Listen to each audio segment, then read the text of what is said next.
Alat, habang hinahalo ko, matarang pati ako. At tahimik.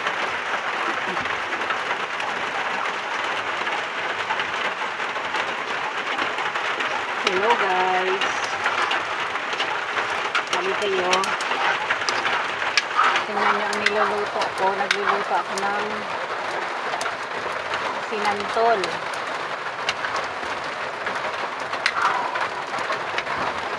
Ulam namin ito ng tanghalian, diretso ng gabihan kasi ang ulan. Para hindi na masyadong nagkikikilos. Ulan dito sa amin sa Bicol. Ang lahok niya ay itong bangkulis. Hindi ko hinimay yung ulo. Katawan lang yung hinimay ko. Dinurog ko para maghalo siya sa santol. Mama, nagsisik man?